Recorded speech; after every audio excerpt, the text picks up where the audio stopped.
एक बार फिर से आपका स्वागत है my YouTube channel my struggle for an education पर। हम लोग सामाजिक अध्ययन में लेक्चर नंबर 3 कंप्लीट कर चुके थे। आज हम लोग लेक्चर नंबर 4 करते हैं। ठीक है, टॉपिक का नाम है उत्तर वैदिक काल और महाजनपद काल। देखते हैं, चलिए।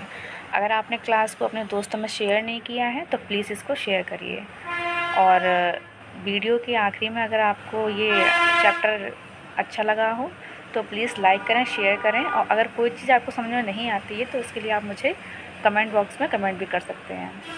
अगर गाइस आप लोगों का प्यार यूं ही बना रहा तो आपकी ये पूरा हिस्ट्री का जो क्लास है उसकी मैं एक प्लेलिस्ट तैयार कर दूंगी जिससे आप अपने नोट्स तैयार कर सकते हैं। चलिए देखते हैं उत्तर वैदिक काल।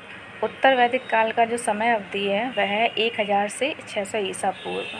ठीक है, उत्तर वैदिक काल में सामाजिक जीवन का क्या हाल था? तो इसमें परिवार तो होते थे लेकिन उसमें पितृ प्रधान एवं संयुक्त परिवार हुआ करते थे। पितृ प्रधान का मतलब है कि उसमें जो जेंट्स हैं उनकी चलती थी घर में, और जॉइंट फैमिली रहती थी। जैसे आजकल अब एकदम से अलग अलग हो जाते हैं, वैसे नहीं। पहले मात्र घर में एक प्रधान होता था, मतलब घर का मालिक होता था, वो पिता रहता था और जॉइंट फैमिली में रहते थे।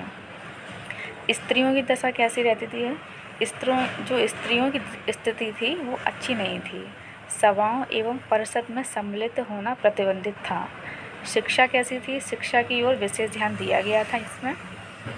ठीक है, और इस काल में राजा का पद वंशानुगत हो गया। वंशानुगत का मतलब आप लोग समझ सकते हैं ना, जैसे राजा है तो राजा का बेटा ही राजा बनेगा। ठीक है, फिर राजा का बेटा बनेगा, फिर बेटे के बेटा, ऐसे करके ये वंशानुगत हो गया।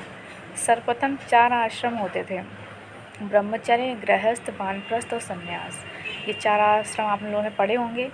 का विवरण जाबालोपनिषद में मिलता है। किस में मिलता है? जाबालोपनिषद में। नोट करके आप लोग लिख लीजिए। जो ब्रह्मचर्य है वो 0 से लेकर 25 वर्ष तक की आयु का समय रहता है ब्रह्मचर्य का। गृहस्थ का रहता है व्यवहारिक जीवन का प्रारंभ, और वानप्रस्थ रहता है 50 वर्ष के बाद गृह त्याग, वनगमन। ठीक है, नेक्स्ट हमारा है वैदिक साहित्य। तो वैदिक साहित्य में वेद की संख्या कितनी होती है? 4 होती है। ठीक है, इन चारों वेदों को देख लेते हैं। वेद, उसके उपवेद और रचनाकार। ठीक है, तो पहला वेद हमारा है ऋग्वेद। इसका जो उपवेद है वो आयुर्वेद है और रचनाकार है धन्वंतरी। दूसरा हमारा है यजुर्वेद। इसका उपवेद है धनुर्वेद और रचनाकार है विश्वामित्र। तीसरा हमारा है सामवेद। इसका उपवेद है गांधारवेद और रचनाकार हैं भरतमुनि। चौथा हमारा है अर्थववेद। इसका उपवेद है शल्यशास्त्र और रचनाकार हैं विश्वकर्मा। सबसे पहले ऋग्वेद के बारे में जान लेते हैं। यह सबसे प्राचीन वेद है।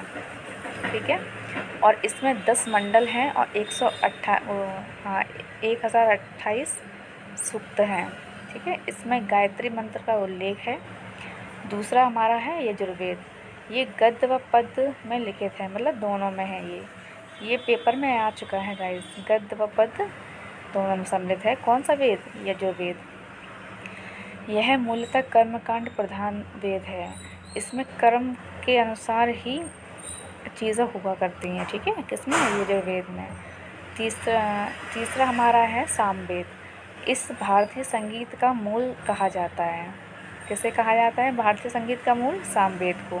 मंत्रों को यज्ञ के अवसर पर देवताओं के लिए गाया जाता है। ठीक है, अर्थववेद। चौथा हमारा कौन सा है वेद? अर्थववेद। इसमें औषधि, रोग निवारण, तंत्र मंत्र, टोना टुटका आदि का वर्णन है। नेक्स्ट हमारा है उपनिषद।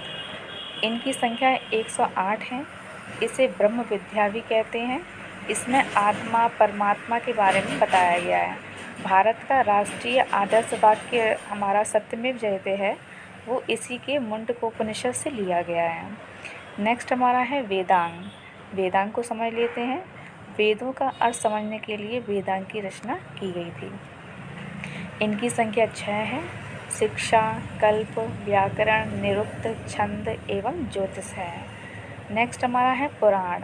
तो पुराणों की जो संख्या है वो 18 है, और सबसे प्राचीन पुराण हमारा मत्स्य पुराण है।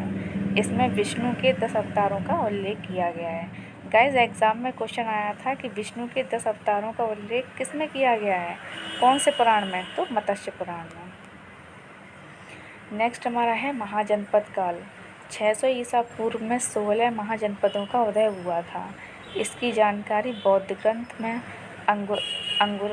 अंगुत्तर निकाय में व जैन ग्रंथ में भगवती सूत्र से मिलती है। ठीक है, 16 महाजनपद व उनकी राजधानी को देख लेते हैं। एक तरफ महाजनपद लिया है, दूसरी तरफ राजधानी।